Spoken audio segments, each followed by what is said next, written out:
Good morning and welcome in SimWorld today, the beginning of a little bit of a new format. I am Marsh, joined by B-Ron today, and first and foremost, a thank you to all that B-Ron has done. I'm looking forward to stepping into the shoes that he has put down here on the host chair of SimWorld today. So B-Ron, welcome. Thanks for taking this thing on, and I appreciate you passing over the reins here to myself moving forward. Yeah, of course. Honestly, I couldn't give it over to a better person. So thank you, Marsh, for taking over for me, man. Appreciate it. Well, I appreciate that sentiment. Let's get just jumping right in. Saints, they signed a 1 year, $13 million deal. Chase Young, fully guaranteed. Uh, your thoughts immediately for the Saints? It's a relatively big price tag for Chase Young. He just got traded last season to San Francisco from Washington. Are the Saints contenders now? What's your thoughts on where New Orleans goes from here? I don't think they're contenders yet, Marsh, but I do think that this does help their defense a lot. Look, it's no secret that when Chase Young is healthy, in my opinion, he's one of the more dominant defenders on the defensive line. Anyway, he's not Aaron Donald level, eye level, anything like that, but he's very good when he's on the field and he's healthy. He's had some bad luck with injuries over the past couple of seasons. He tore his Achilles or had a bad knee injury recently, which didn't do any favors. But for me, I think that this does help their defense a lot. And he's still young too. He's only 24, 25 years old. So he's got plenty of time to get back to the Chase Young of old, if you will. Well, Chase Young, I don't. He entered the league with a heck of a lot more hype than he's garnered in his time, and there's a reason that he was available from Washington to head to San Francisco. I think this is as big of a loss for San Francisco as it is just considering they've got to start finding. You lost Eric Armstead to the Jags. You've got to start finding ways to kind of maintain talent. Brandon Ayuk appears to be on the outs, or at least wanting to be on the outs. If you are San Francisco, I think this is a little concerning that the talent that you've been able to bring in is not sticking around. Now, part of that is certainly due to the financial ramifications that exist within a salary capped league. You're not going to be able to maintain every single piece. But if I'm San Francisco, I'm looking around and saying, okay, we've got to start figuring out what does our football team look like now and into the future. You just went to the Super Bowl. You just probably were maybe a couple head coaching decisions away from actually winning that game. I think going for Yeah. it on fourth down, as we talked about immediately after that one, was the wrong decision, or the right decision would have been to go for it. What they did was not the right decision. But for the New Orleans Saints, until you figure out the quarterback position, I'm not so sure that I love what this team is as far as a contender goes. Derek Carr is Yeah, not, that's my in thing my too. opinion, that guy. Okay, great, 13 million to Chase Young. Well, until you figure out the other side of the ball, what am I Mhm. really cooking with right now? Right. Yeah. Exactly. And that's why I led with they're not contenders yet, but it helps their defense, especially when you look at the guys they've drafted and picked up on that defensive line as well. Peyton Turner, first round pick 2023, Isaiah Foskey, second round of 2023 as well. Neither of them had a sack last year, but those are two, high draft picks who they have high expectations for. So to add Trey Young to that defensive line, as well as guys like Carl Granderson, Cameron Jordan as well, who they signed to extensions. I think that this it gives them more rotation, and maybe Young doesn't have to have he doesn't have to be on the field as much. You can rely more on the guys who've been there: Turner, Foskey, Jordan, and Granderson. And Young can come in as a fill-in flex backup kind of role, to where he can get his feet wet essentially again, and like I said, hopefully have himself a bounce back season. And I'm really excited to see how he does with the Saints and how the defense looks next season coming up. The offense is a totally different thing, like you said. They got to figure out the quarterback issue over there, but I think on paper anyway, the defensive line anyway looks pretty good in my opinion. Well, I hope they're not getting Trey Young like you said, because then their defensive line is not Did I getting say as Trey Young? Okay. yeah, yeah. So that Oh might man. be a bit of a downgrade. But look, here's the thing. I mean, if he's going to be the number one guy, we've already seen what he looks like as the number one guy. I mean, he wasn't the number one pass rusher in Washington, and where he was best suited was when he was playing for the 49ers, where he wasn't the focal point. He could take advantage of or offensive lines having to pay attention to Bosa, to Armstead, and all the other pieces there. And he's back to being the focal point of the defensive coverage, or at least he profiles of it. You're paying him $13 million. It's not nothing Mhm. for that position. So if he's actually going to be that guy, we've kind of already seen what he can do. I know he's young, but at some point you you are what you are in a professional setting.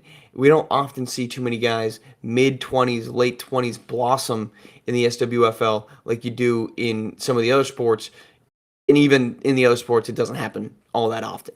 All right, let's shift gears. A big night of SWBA hoops. A pair of, you could call them upsets. They might not necessarily be stunners, although the Sixers were favored last night. They take down Miami without Jimmy Butler, 98-91. And then the Knicks take down Golden State on the road. Knicks missing three of their starters. They win that one, 119-112. That's where I want to start. The Knicks, the Warriors, man, they are not a consistent basketball team. And they have found no way to remain themselves game by game. That you go to Los Angeles on Saturday and you have a great game, albeit one in which Anthony Davis leaves after the first quarter. You come back and you get Miles McBride to score mid 20s. You get Isaiah Hartenstein just posting up and going to work in limited minutes. We want to talk a lot about the Warriors and the Lakers is how far can they go? Man, I don't even think the Warriors, they might not escape the play-in. They have just not been a good basketball team for long stretches, which profiles exactly to where they are.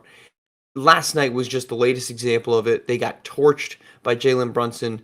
They had no ability to get timely stops. The entire game was them falling down by 15, getting within 6, and falling back down by 12.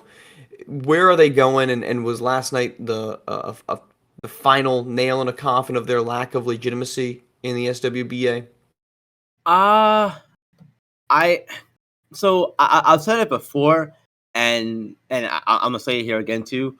I think when you have guys like Steph, Clay, Draymond, even though Clay's been on a bit of a downturn, recently, I still think it gives you a chance. But I do think there is some validity to what you're saying, Martian, in the respect that when you're not consistent, it's very difficult for you as a team to really find your way and kind of set the tone for yourselves.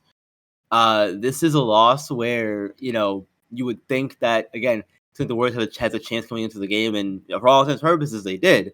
It just didn't go their way when they needed to the most. In that third quarter, especially, 37 points from the Knicks in the third didn't do them any favors.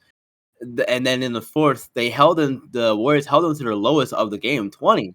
But by that point, it really didn't matter because it was kind of it wasn't over necessarily, but it was difficult to make that run you needed to. Again, when you're not consistent, it doesn't do you any favors. So I don't think that I think that this is kind of the waning of that Warriors dynasty era, if you will. But that's just me. As a Warriors fan, though, I'm sure you have more thoughts on that than I do. I mean, they're barely above 500. They were around 500 for all of last season. Andrew Wiggins is a shell of himself. He was 2 for 9 last night. I mean, you want to talk about inconsistency from Clay. Clay's actually been really consistent. Clay's been really good coming off the bench. Andrew Wiggins has not been. You're starting a rookie in the starting five. That's not normally an indicator that you're a contender, believe it or not. This is just a team that's stuck in mediocrity. They'll hopefully have a bit of a reset this offseason. Let's switch Miami to Philly. Philly gets the win, 7 points, 98-91. No Jimmy Butler, notably for the Heat in this one. Tyrese Maxey, though, cooks. He goes for 30 points on the dot, 11 to 24, 10 assists, 8 boards.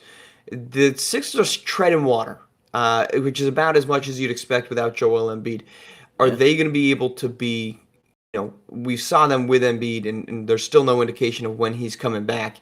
But this team feels like they could be frisky if they get the right matchup, but they might not necessarily be a contender because it kind of feels like the East is Boston's for the losing. Yeah, the East is one of those conferences where you have teams there that, like you said, could make a run if it all comes down to it. But Boston is, I think, they're on another level this season in the East. So yeah, I think it is Boston's to lose at this point in time, even if Embiid were to come back. I like Embiid, obviously, but and with Maxey and Oubre having good nights too, that definitely does help. If you throw Embiid in the mix and he also plays good as they get down to playoff time, but I don't think that he'll be enough to get them over the hump that they want to, especially with Boston in the conference as well. Well, as it sits right now, the win gets the Sixers to 38-30. That's half game up on the Pacers for 7, and now one full game up on the Heat. They would be matched up with the Cavs. That matters to get out of the play-in.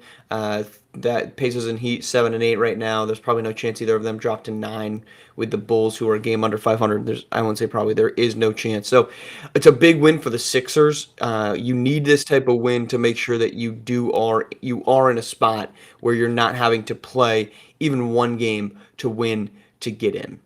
SimWorld TV returns today with a doubleheader this afternoon.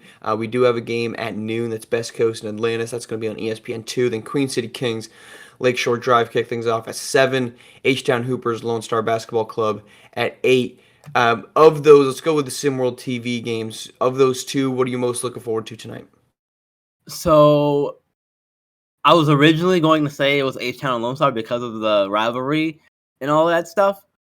But I'm going to switch gears, and I'm going to go with the first game, 7 o'clock game, the Queen City Kings Lakeshore Drive game, just because Queen City is one of those teams that, at least, they started off a bit rough. We know that they had it. They kind of started to get it together a little bit, and they have for most part, but Lakeshore Drive's been really good for a majority of the season. So I kind of want to see how Queen City responds to everything and to this challenge that Lakeshore presents them. Okay, well, I'm going to actually go the opposite direction. Looking at more so the player matchup, Almighty Soul and Arthur Lattimore. I'm going to kind of throw records at the window here. Almighty Soul's been really good. He's had some huge games as of late. He's really been playing out of his mind. Arthur Lattimore has as well. So the opportunity to see those two really competent big men going at it toe-to-toe, see what one can go and get the advantage. I'm not saying Almighty Soul can't. I think he's had some huge games against really good opponents. But going up against an Arthur Lattimore, I guess I'm most interested. Are they going to be matched up with one another? You've got Corey Yams in the rotation in the starting 5 for H-Town. He's maybe hasn't had the type of explosive season that I think many, myself included, were hoping for. Almighty Soul's kind of emerged into that position, but if they do get that matchup, if they are going toe-to-toe, I'm very curious to see how that plays out. And then meanwhile, Marco Jacobs taking on, again, not in a toe-to-toe, but D'Angelo Jordan. I don't blame you. I think that's a good matchup. But Queen City Kings has just kind of been really inconsistent this season. Marco Jacobs may be the only one that hasn't. Be curious to see what Sky Durant does. But that's going to do it for us. B-Ron, thank you for tuning in. Well, thank you for not for tuning in, but thank you for being on here. Everyone else, thank you for tuning in. Appreciate B-Ron holding down. I think he's got one more day of hosting. He'll be running the show tomorrow morning, and then we'll be back into the driver's seat in some recapping throughout the rest of the week for SimWorld Prep. So thank you for tuning in. And reminder, SimWorld is the only place where you can see the game, be the game.